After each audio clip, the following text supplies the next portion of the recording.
Varjak by S. F. Said and written by Dave McKean. Chapter 5. The temperature seemed to drop. Varjak shivered. "I don't like this," whispered the elder Paul. "I don't like it one bit." The gentleman pointed at them across the garden. He crouched down to touch the collars on the black cats' necks and whispered something into their ears. Then he turned and went back inside, leaving Varjak and the elder Paul alone with his cats. Varjak's fur bushed out with fear as the cats came slowly, deliberately across the grass towards them. There was something so strange, so menacing about the way they moved. "Who are you?" called the elder Paul.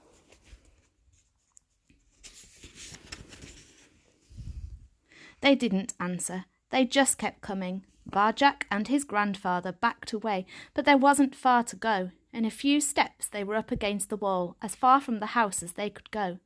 Varjak's pulse was racing. He remembered how the gentleman's cats had pushed him aside so easily.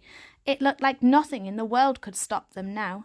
He scratched at his collar. It felt tight around his neck. "Varjak," said the elder Paul urgently, but without a hint of worry in his voice, "I think someone as brave as you could climb this wall and go outside, don't you?" Varjak glanced up. The stone was concealed by moss, but there was no hiding the wall's height. It was massive. "Don't worry," said the elder Paul. "You'll have time. I'll see to that." "I'll have time?" Varjak's head swam. What was the elder Paul saying? That he should go outside on his own? "But can't we both?" "No, we can't. Only one of us can get out. I'll keep them busy. You must go outside and find a dog." "You're not going to fight them, are you? They'll... The elder Paul took a pace towards the black cats. In his eyes was a fire Varjak had never seen before. "Go! Bring back this thing that even men are scared of, and keep the way alive." "Varjak Paul." The cats had stopped. They were looking at the elder Paul as if they were waiting for him. The elder Paul growled at them. Varjak's head hurt. He was being torn apart by 1,000 different feelings. The elder Paul strode forward to meet the gentleman's cats, tail held high, green eyes blazing.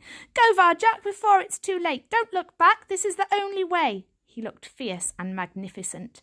The tired old cat of the council was gone. Now he was a son of Jalal, facing his enemy, proud and powerful, a Mesopotamian blue. "Go!" he yelled, and hurled himself at the black cats. They nodded as he came, as if it was all too easy. The elder Paul ran straight at them, but then he seemed to shimmer for a moment and went through the gap between them and came out the other side. The two black cats span around. The elder Paul was just out of their reach. They glanced at each other and went after him. Varjak's heart thumped in his throat. His grandfather was leading them away through the trees back towards the house. He was taking them further and further from Varjak, with quick wits and cunning flash of silver blue. The black cats were faster. They moved together perfectly. Each one looked sweet, sleek and lethal. How could the elder Paul fight two together? Already he was slowing down, still proud but old and short of breath, and the black cats were closing in, one on each side. They'd catch him soon. Even if they didn't, what could he do against a gentleman 10 times his size? What could any cat do, or even a whole family? The elder Paul was right. The only chance was to find a dog. His grandfather was doing what he had to. Now it was all up to Varjak. His mind on fire, Varjak tore his eyes from the garden and turned to the wall. It separated the world he knew from the world outside. No Paul had ever been over that wall since Jalal himself came out of Mesopotamia, but it was the only way out. He took a deep breath, coiled his body tight.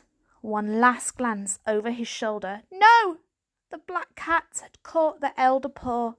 They had him backed against the house. They came at him from both sides. He slashed out, but together they swarmed on top of him and forced him to the ground. There was a terrible howl. The black cats came away, shaking their heads. And the elder Paul? The elder Paul looked limp, like a broken toy. There was a roaring in Varjak's ears. His stomach churned. Everything inside him screamed at him to stay, to fight, to help the only cat who had ever understood him. But the elder Paul's words echoed in his mind. "Go before it's too late." He turned to the wall. 3, 2, 1. Varjak exploded into motion. Back legs uncoiled. Front paws reached out for a grip. Found it. Back legs pushed, pumped, powered up, up. And like the wind, Varjak paw flew up the face of the wall, up through the trees, higher than the curtains, higher than the house, up, beginning to tire, muscles aching, vision blurring. How much further? Up, grip after grip, paw after paw, slipping. Latched onto a ledge, heaved and made it to the top of the wall. Outside! For the first time since Jalal, a paw stood on the edge of the world.